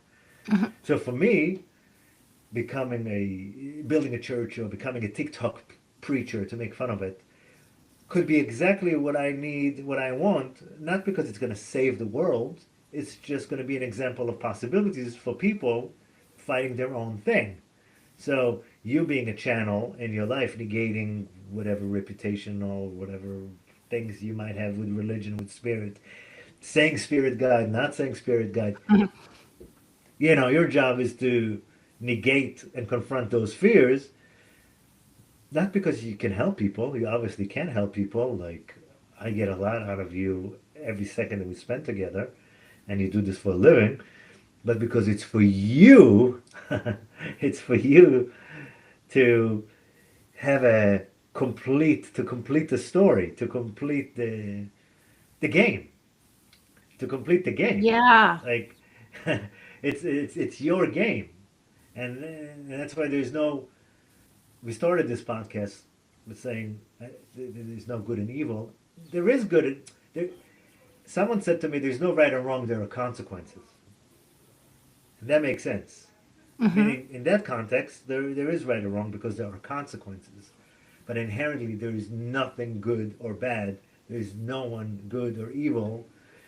It's in the context. It's in the consequences. It's in the harmonic story of things, actions, and people on their own. They're avatars, and we each have. You said something about Hitler. Hitler may die and get up there or down there or in there, and he goes, "All right, now let me try again." Yeah. Like, like that was okay. Let me do this again, and now could be the most benevolent thing in the world, or who knows? But we are. It does seem to be like this 4 act game of forgetting, seeking, autocorrect, and remembering. It just seems to make sense because I am struggling with the remembering part. Like the thing I ask myself when I drive on my own or take a walk is if you really believed in the creatorship, if you really believed in this question, what it is that you want, if you had the $10 million in the bank, if you want to have this context, what would you do? And as long as I'm honest with myself, and I would say, well, probably more of this. Maybe I would invest more in this. Maybe I would, but I am in the right track. Hmm. I am. As a matter of fact, I understand why it's not my game to win the lottery, so to speak. Because then what? How am I going to face these fears that I need to face now by putting my link, by saying I do this one on one? It's not for them, it's for me. Yeah. And that's why I'm humbled by life itself. That's why I'm like, ugh, it's so obvious this game, and yet it's so freaking The tiring more at the times. more you understand it, the more exhausting and difficult it is. It's amazing. It's And amazing. it is. You said earlier that some of the mistakes you made served to, make possible what is happening today for the people who are working in that environment. And I forgot that I wanted to address that, and so then you brought up Hitler again. So I wanted to Hey, say that I every day I sit down as you suggested I should do, which by the way I gain so much from your presence as well, obviously.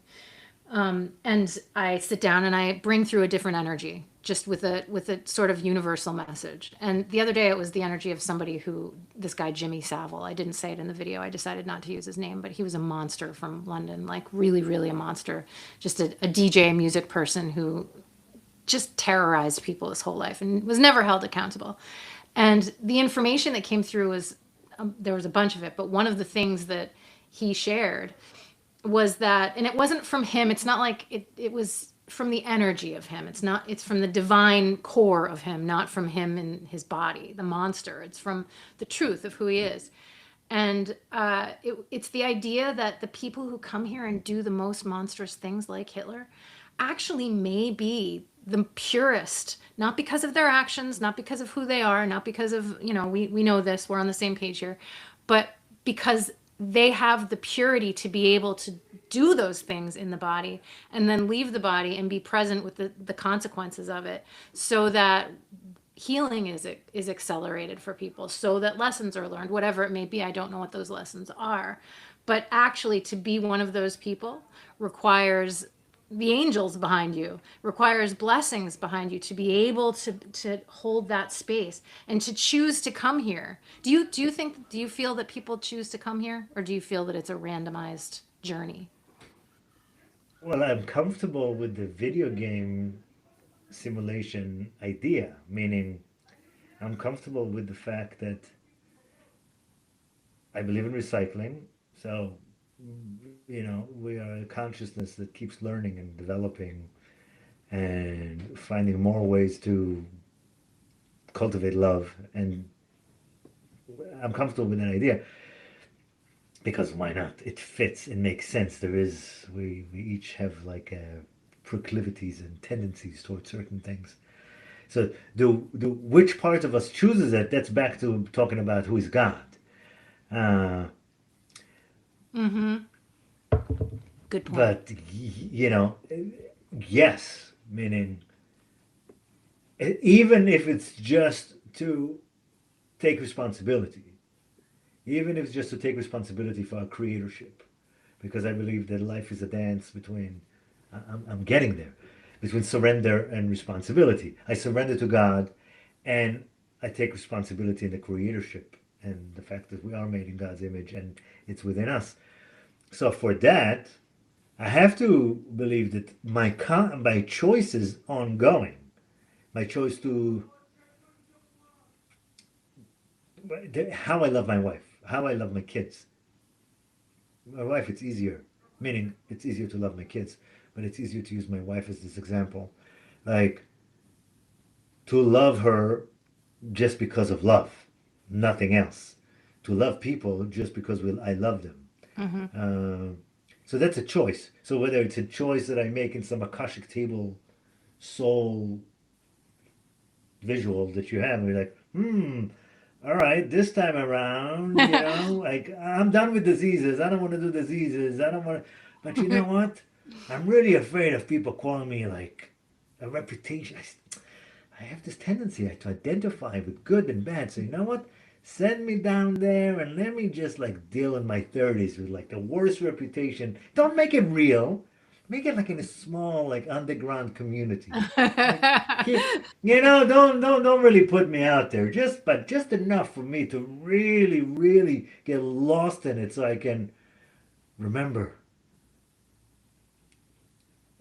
Did I choose it? Not choose it, but it makes sense.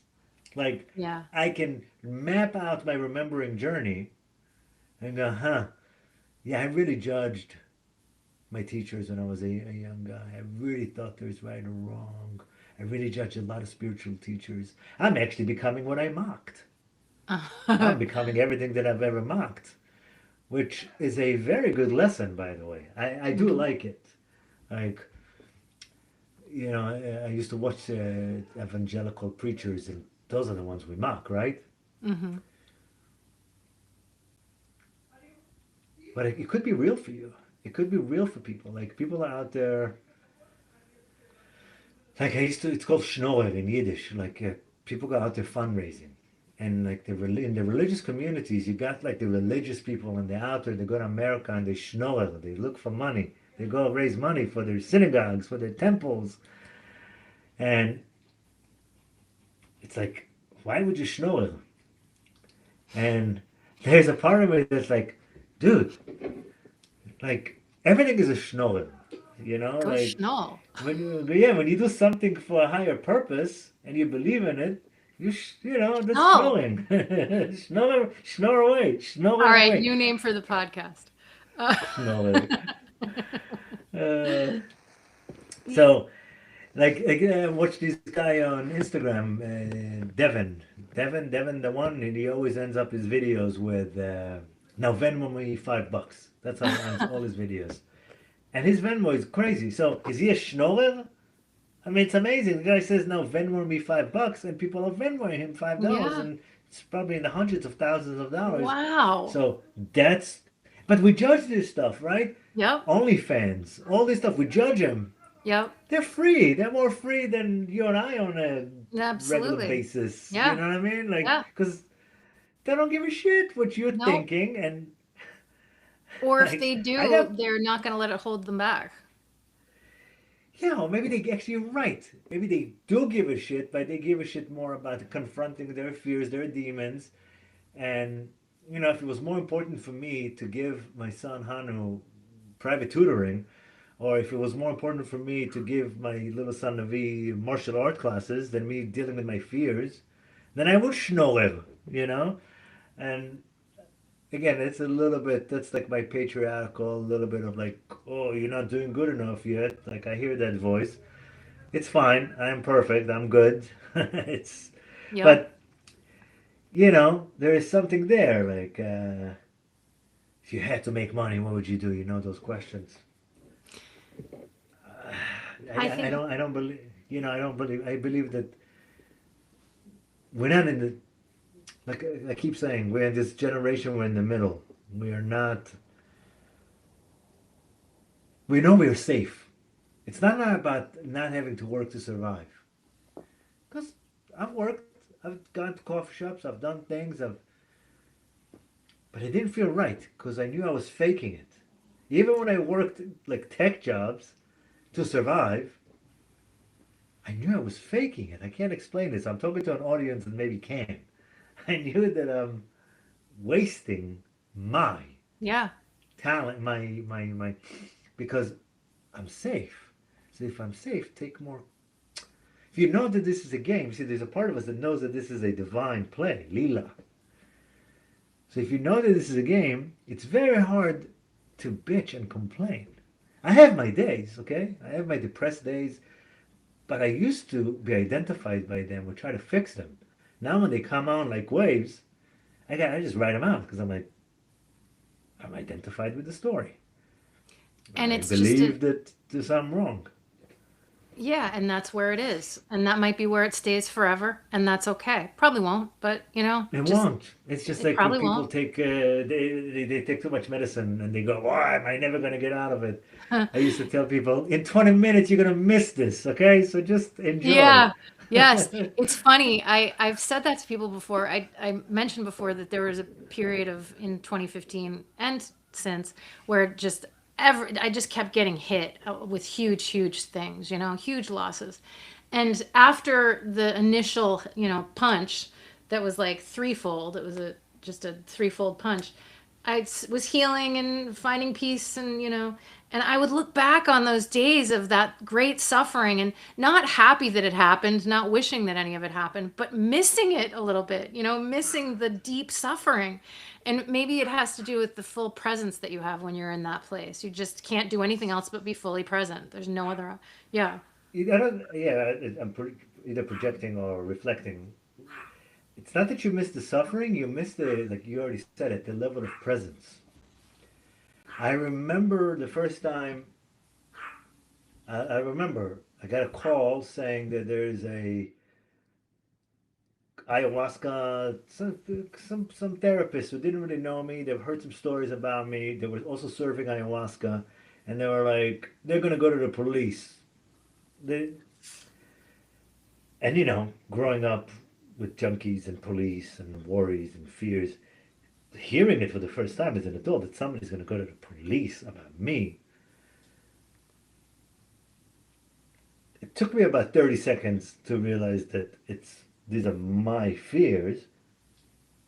There's no surprise here. It wasn't like, oh my God. No, this is me. This is me. And everything stopped and it was quiet. And it took about, like, it's another story of faith and God and prayer. And it took about 5 or 6 days till I got another call saying, okay, well, we did some investigation and it's a misunderstanding, miscommunication. Whatever I needed to hear to calm my nervous system down and to continue. But those 4 or 5 days until I heard, it was so quiet. It was so still that when I got that call that says, oh, it was a miscommunication or misunderstanding, I missed it. There was a part of it that was like, don't let that quiet go. Yeah. So ever since when I had other situations in my life where I experienced a lot of losses too. Yeah. My father died, things died, career died, moving. I just moved Yeah. again, like Yeah. to really soak in that time of change. To not wait for everything to change because you're gonna repeat the same shit if you don't learn what Uh-huh. you need to learn. And I've Mm-hmm. done many times, but to really take in that time in between, that stillness, that crisis. To like really, that's Dark Night of the Soul is by design. I call it autocorrect in my 4-act system. It's because you are off the path, and just like the phone has an autocorrect function, life has an autocorrect function because you're not listening. So it puts you back, but the autocorrect is from chasing on the outside to going inside. Because I remember, I took my son to a water park after I got that call. Maybe it was like the next day, but all those days blurred. And I was quiet, and my son was playing. And I was afraid. And I said, Oria, go inside. Ask yourself, did you do something bad?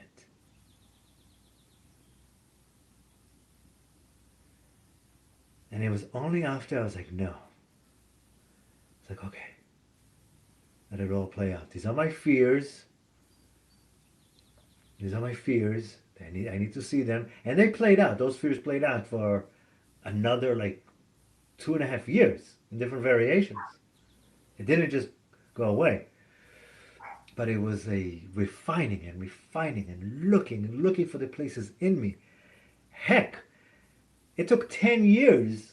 Only this January did I see that I have been playing a victim to myself within myself. I was looking, it was like important to me in a Western culture to be like, oh, these are the mistakes I made, and these are my lessons.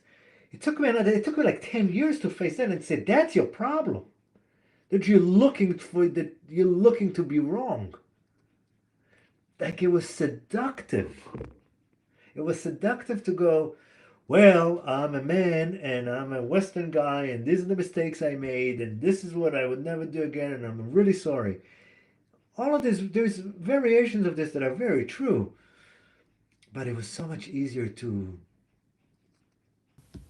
I'll say it, it was like easier to just like falsely admit guilt. It was easier. It was easier to be like, yeah, yeah, I fucked up. Yeah. That was took me like 10 years to go deeper and deeper and deeper and find the places I fucked up. Find the places that I wouldn't do again. But it wasn't like the easier route to be like, oh yeah, I see it. It was much harder to go deeper and see I am doubting my own goodness. I'm doubting my inherent innocence. I'm doubting my own capacity to take risks and be okay. I'm doubting my capacity to lead and pioneer and still stand for it. Mm-hmm. Because if I was in any other industry, no one would say a thing. Like, meaning I was being the same guy when I was a real estate guy, when I was a tech guy, when I was doing the same stuff. Yep. I was acting in the same way. I didn't behave in new ways because I was wearing a shaman hat. I was behaving the same way. Now you could say that's insane. You can't do what you did as a real estate agent as a shaman. But I insisted on just being me. And I was like, no, because, and I had to go and find that it's not my sin that I am forgiving. It's it's more than me. I'm a man in Western culture who was trained to ignore, to conquest, to gain from the outside, to depend on the outside for love, for intimacy, for approval. And that is my sin. That is my sin. And not standing up for myself in the moment because my father was very surprised that I went from like golden boy, which, you know, I wanted it too badly, to tail between my legs. He's like, I don't understand you. You're so powerful. You're so strong. He used to tell me, you're very mean to me. That's what my father would say. Why are you not mean to them? Why are you not mean to the people who are after you? Why don't you tell them the truth? You know who they are. You know what they are. It was too overwhelming. And that's the part that it took me another decade to realize, wow, we all have, all men, I assume women too, in their own way, we talked about that, have to get on their knees, like have to be brought to their knees at least once in their life to realize it's bigger than me. And I'm here to refine my selfishness. I'm here to refine my identification. I'm here to refine my beliefs. I'm here to die, actually, while I'm still alive. That's such a cliche thing people say. It's so true. I'm here Yeah. to die while I'm still alive. And these the samurais who are going to take your head off, are going to be your friends. Yeah. They're going to be the people you trust. They're going to be the people you love. and dealing with that and loving them throughout. I still look for resentment that I have with people. I don't like having resentments because I know we're all doing the best we can. I know it. I've always known that. In some ways, I was the last guy who would give me that benefit of the doubt. You know. That's right. So That's right. That's part of my lesson as well. I'm very good at giving everybody credit. If unless somebody continually behaves in a way that is hurtful, which is rare in my life, I don't really have people like that. But if that happens, then I'll remove myself from the situation. But generally, if somebody behaves in a way that triggers me, I just use it as an opportunity to learn and grow and be present with the feeling and not hold them accountable. But do I do that for myself when I do things to trigger others? No, I don't. If I know that I have done something that creates in any way a response that isn't one that is peaceful and, harmonious, I hold myself fully accountable and never let myself. I mean, I'm working on it, but it's hard for me to let myself off the hook for that, to give myself the same credit I try to give others. yeah, So yeah, I get it. and liking myself and loving myself and say, apparently that's it's interesting. I can like you. I love people. I see them. The people who've threatened me, who've done things. I love them. Not in some martyry Jesus-y way. I really do No, love them. I get it. It's easy to choose sides. It's actually not just easy. I know I could understand that people would ride my story in order to feel like they belong somewhere. yep. I understood that. And it's much easier to go with mainstream judgment, and I don't mean it like in a negative way. Good versus bad. If you have to make a choice, make the choice that you're more acceptable. Even though I was really disappointed because in a spiritual underground community, we should probably give each other more slack, like I have been. But that's my bullshit, Whatever. I needed to learn No, those I think lessons. that I'm going to stop you there because I don't think that's your bullshit. I think that's your correct. You're correct. I think that's the ideal. A It's the lot of ideal. Ideal, yes. yeah. But I want it, so what? I want it. But if people would have given me the love and support that I expected, then what? I wouldn't be here, so I wouldn't be here right now reflecting on this great 10 years where I've lost everything multiple times. And now when I press record, there's a part of me that doesn't, not a part of me, I don't feel better than other people for the first time in my life. I don't. Even the best abilities that I have, eh, they're nothing compared to my fears. Meaning like, hey, my fears can squash all this goodness. I can generate chaos and disease for myself if I want to. I You're can. very powerful. You can move And mountains in every way. so to look at people and to know that, see, I used to worry that the twinkle in my eye is like something to do with me. Listening to Ram Dass, going through all this trouble, to go, we're all the same. Like, wait, whether people acknowledge it or not, that's their karma or their story. But there is not something that I can do that somebody else can't because I do tell my son, my little guy, asks me some deep questions, and I say he talks to me about my death a lot, and he doesn't want me to die. I used to So do I tell that. him, listen, I am going to die, but I'm telling you right now that I have one thing to tell you because he asked me to write a poetry book so he can remember me by, which is interesting. That I told is. him, listen, honestly, I tell you right now, you are the story you tell yourself. And there's no greater truth Nope. that I would write on my own tombstone. And everything else is marketing.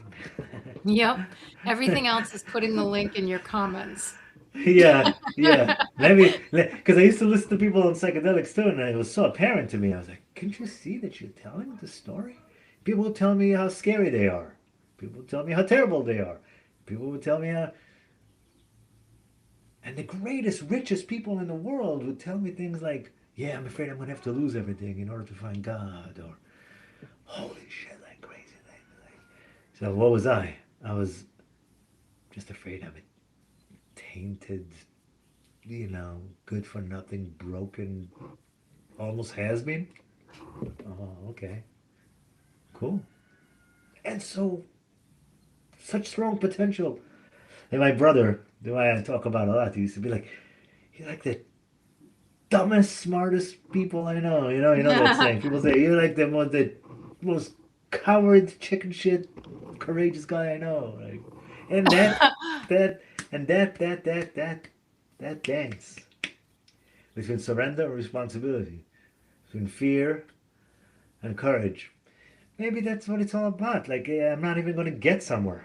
I'm just going to keep finding presence and peace. And the biggest thing I did today is saying, hey, let's jump on this video. Great.